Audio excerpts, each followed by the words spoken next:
A cyber attack on our nation's largest meat producer is proof that warfare has changed completely. And if we don't keep up, if we don't start thinking more strategically and intelligently about our future, we may not have one. That's the reality. Hello, everyone, and welcome to the Trish Regan Show. I am Trish. Please make sure you subscribe to the channel. Give it a thumbs up. I'm super excited to tell you a little bit of news. This podcast is about to get a whole lot bigger. I've just partnered with Salem Media to distribute the podcast. And so if you have not already subscribed, please make sure you do. Please make sure you tell your friends and family. This is a very serious moment in time. We've got a lot going on. At the time of this publication, I can report that the meat producer JBS is trying to get its servers back online. The company has been forced to shutter all of its U.S. plants. And I want to know, where is the Biden administration on this? What are they doing about this? I mean, this is a big deal. And it comes right on the heels of the Colonial Pipeline attack. Remember that one?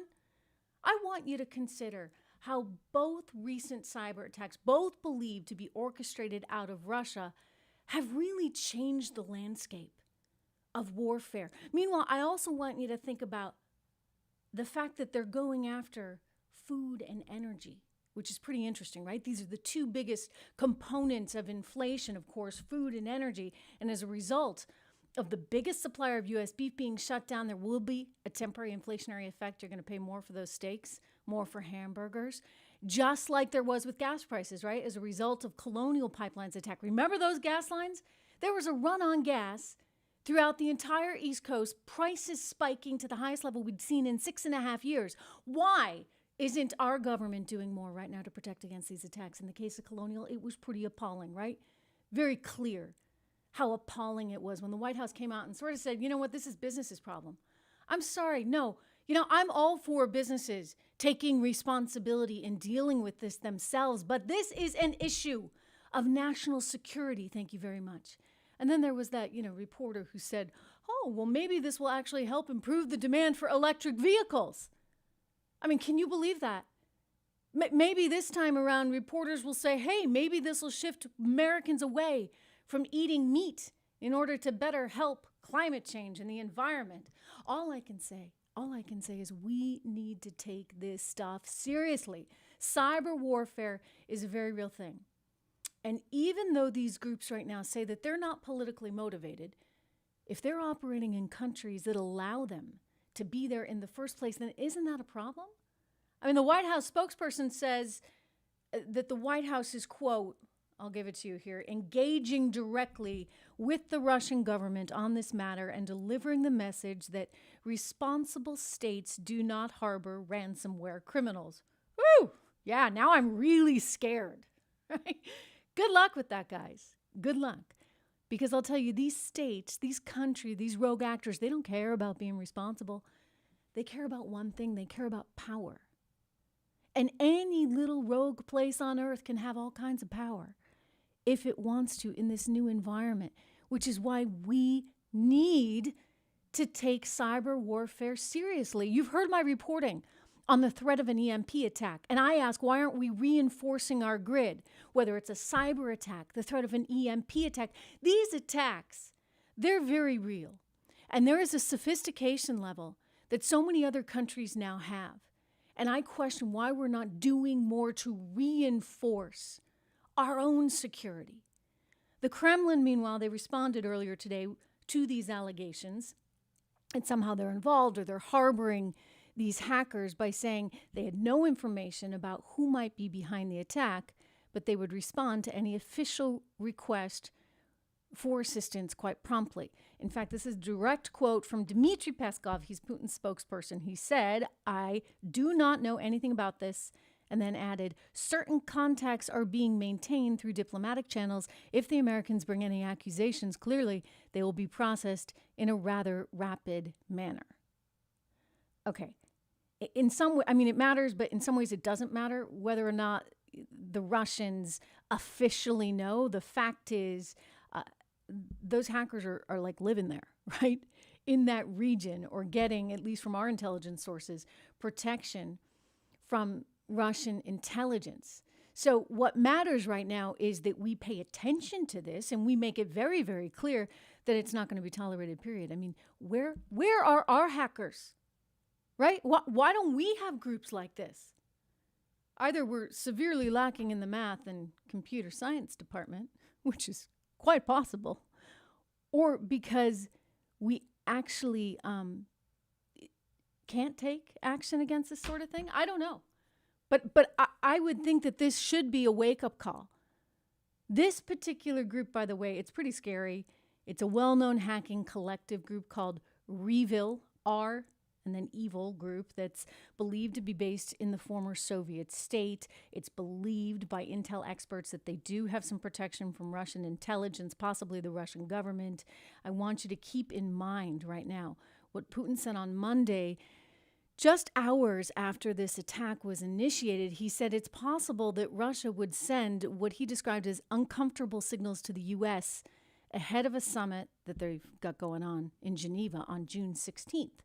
So basically, like, let's call a spade, all right? Relations, they're not so good with Russia right now. In fact, you might even argue that they're the worst they've been since the Cold War. And then China.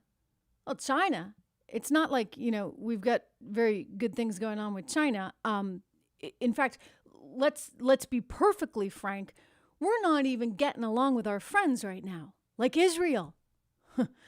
Back to Russia, I've got another quote I want to share with you. Sergei Ryabov, who's Russia's deputy foreign minister, telling the Russian news agency that, quote, the Americans must assume that a number of signals from Moscow will be uncomfortable for them, including in the coming days. Oh, okay. So is there any kind of link there? I just wonder, between the JBS attack, the former colonial attack, and now what they're threatening?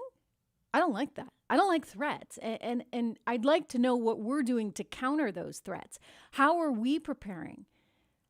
Again, I'm all for business having a role in all this, but this is a national security issue. This has escalated to a military grade issue.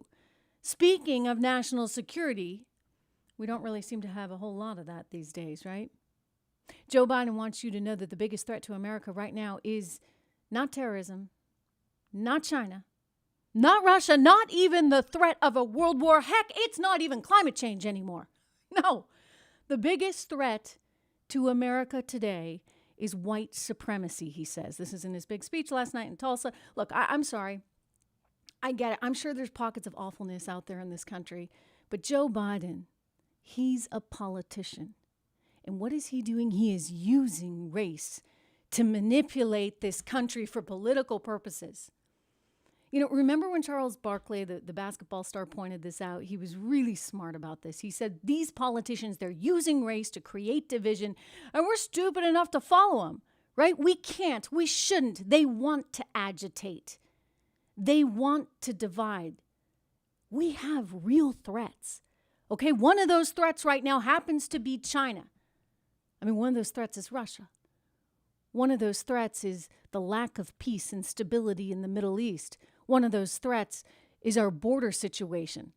But let me circle back to China for a moment, because I would like our State Department, our national security team, to really hone in on who, what, when, where, why, as far as the coronavirus goes.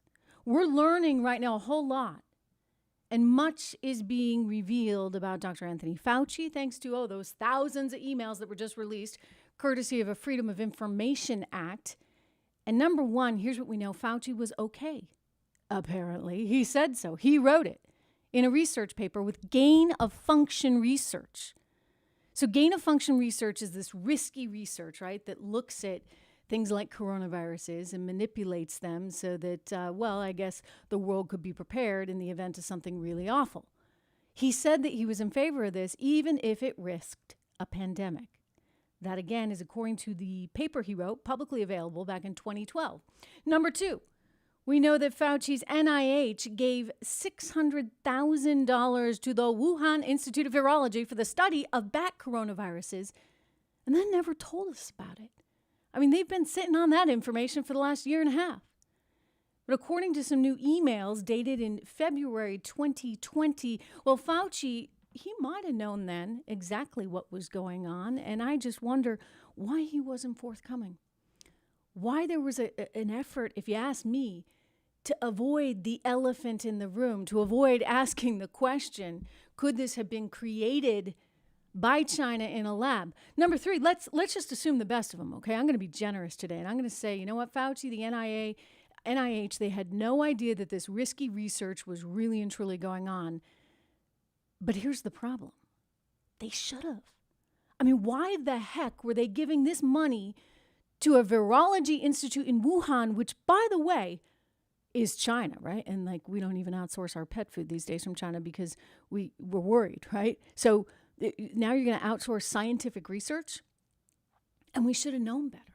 That's the thing. Taiwan News uncovered a report that aired in December of 2017, so a while before this whole thing happened, showing off the Wuhan lab. Forgive me, it was 2017 in December. And China was trying to show how brave the scientists there were. They were trying to show off the Batwoman and say, she's risking her life effectively trying to find the cure for SARS. Well, China and origins of SARS, China had all kinds of safety violations in that video. So all it would have taken was, a little bit of due diligence, maybe just a little internet search to actually realize that people weren't wearing protective gear when they were handling these bats and they were researching these viruses. I don't know. I mean, does anybody else find it kind of interesting timing that Fauci is announcing his new book, Truth? The irony of that title. At the same moment all of these emails are revealed. My prediction, Anthony Fauci may very well be the fall guy for the left. They're not going to be able to stand by him, not as more information comes out and comes forward. This is all so messed up. Think about it. I mean, Donald Trump knew. He came out and said, what the heck is the WHO doing? How disingenuous. We give the WHO all this money. You'd think the least they could do is demand some accountability from China. He had seen some intelligence that led him to believe that it could be coming from a Wuhan lab. Pompeo knew. Secretary of State Pompeo knew. Now, at the time, this intelligence was classified. So what did the media do? Oh, they said, of course, they must be lying.